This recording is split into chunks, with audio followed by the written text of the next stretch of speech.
अगर आप कभी फोर्ट ईस्ट मार्टेलो म्यूजियम गए हो तो वहां कांच के एक केस में बैठी एक पुरानी गुड़िया दिखेगी। उसका नाम है रॉबर्ट द डॉल। कहते हैं जो भी उसकी तस्वीर बिना अनुमति के लेता है उसकी जिंदगी में अजीब हादसे शुरू हो जाते हैं। लोग आज भी उसे चिट्ठियां भेजते हैं, माफी मांगते हैं, क्योंकि उन्हें लगता है कि रॉबर्ट सच में सुनता है। लेकिन असली सवाल यह है, क्या रॉबर्ट सिर्फ एक गुड़िया है या उसके अंदर कोई और है? आज जो कहानी आप सुनने जा रहे हैं वो सिर्फ एक शहरी कहानी नहीं है, क्योंकि इस कहानी का आखिरी हिस्सा आज भी किसी के साथ हो रहा है। कहानी। मेरा नाम आरव है। मैं एक अर्बन लेजेंड यूट्यूबर हूं। मेरा काम है दुनिया की डरावनी कहानियों की सच्चाई ढूंढना। एक दिन मुझे एक ईमेल आया। सब्जेक्ट था, अगर हिम्मत है तो रॉबर्ट की फोटो खींच कर दिखाओ। ईमेल के साथ एक फोटो थी जिसमें वही गुड़िया बैठी थी, रॉबर्ट द डॉल। नीचे लिखा था, सब कहते हैं उसकी इजाजत लेनी पड़ती है, क्या तुम बिना पूछे फोटो ले सकते हो? मुझे लगा ये मेरे चैनल के लिए परफेक्ट कंटेंट होगा। 2 हफ्ते बाद मैं पहुंच गया की वेस्ट। म्यूजियम में घुसते ही अजीब सन्नाटा था। एक कमरे में कांच के बॉक्स में बैठा था रॉबर्ट, पुरानी सेलर सूट, गोद में एक छोटा टेडी और उसकी आंखें। ऐसा लग रहा था जैसे वो सीधे मुझे देख रहा हो। पास में एक बोर्ड लगा था, before taking a photo politely ask Robert for permission. मैं हंस पड़ा। सीरियसली? मैंने बुदबुदाया। मैंने कैमरा उठाया और बिना कुछ कहे क्लिक। तभी कमरे में हल्की सी टक टक टक की आवाज आई, जैसे किसी लकड़ी की चीज ने कांच को छुआ हो। मैंने ऊपर देखा।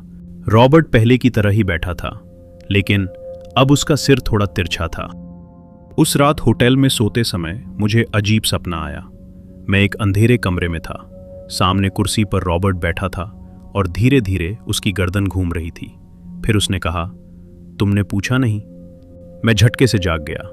मेरे फोन पर 3:03 AM था और स्क्रीन पर एक नोटिफिकेशन था। मेरी गैलरी अपने आप खुली हुई थी। रॉबर्ट की फोटो स्क्रीन पर थी, लेकिन कुछ अलग था।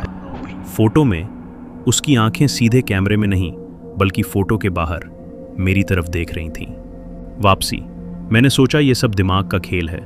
भारत लौट आया, लेकिन चीज़ें यहीं ख़त्म नहीं हुई। पहले कैमरा अपने आप ऑन होने लगा, फिर रात में मेरे कमरे में कुर्सी खिसकने की आवाज़ आने लगी। एक रात मैंने हिम्मत करके कैमरा ऑन किया और कमरे को रिकॉर्ड करने लगा। सुबह जब फुटेज देखा, मेरे शरीर में ठंडा पसीना आ गया। वीडियो में रात 3:03 पर मेरे कमरे की कुर्सी धीरे धीरे हिलती है और फिर फ्रेम के कोने में कुछ सेकंड के लिए एक छोटी आकृति दिखती है, सफ़ेद कपड़े, बटन जैसी आंखें, और वो मेरी तरफ देख रही है। डर कर मैंने इंटरनेट पर खोजा। लोग लिख रहे थे, अगर रॉबर्ट से गलती हो जाए तो उसे माफ़ी की चिट्ठी लिखो। मैंने भी लिखी, Robert, I am sorry, I should have asked permission. मैंने वो चिट्ठी भेज दी फोर्ट ईस्ट मार्टेलो म्यूजियम। कुछ दिन तक सब ठीक रहा। फिर एक रात मेरे फ़ोन पर एक नोटिफिकेशन आया, न्यू फोटो सेव्ड। मैंने तो कोई फ़ोटो नहीं ली थी।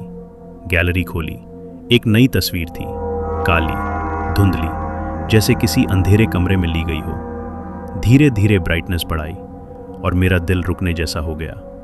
वो मेरा ही कमरा था, लेकिन फोटो में मैं सो रहा था और मेरे बिस्तर के पास कुर्सी पर रॉबर्ट द डॉल बैठा था, कैमरे की तरफ नहीं, मेरी तरफ देखता हुआ।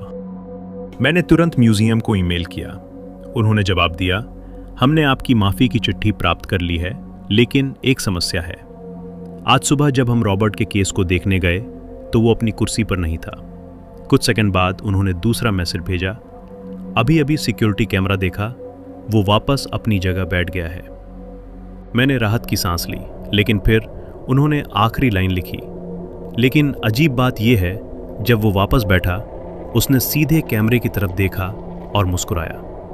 और उसी समय मेरे कमरे के कोने में रखी कुर्सी से धीरे धीरे लकड़ी के हिलने की आवाज़ आई। मैंने पीछे मुड़कर देखने की हिम्मत नहीं की, क्योंकि मुझे पता था अगर मैं देख लूं तो शायद वो हमेशा के लिए यहीं रह जाएगा। और अभी जब आप ये कहानी सुन रहे हैं, संभव है वो आपके पीछे खड़ा हो। अगर आपको ये वीडियो पसंद आई हो तो इस वीडियो को लाइक करें, चैनल को सब्सक्राइब करें और कमेंट में बताएं आप किस तरह की हॉरर कहानियां सुनना चाहते हैं। ताकि मैं आपके लिए और भी अच्छी कहानियां लेकर आता रहूंगा।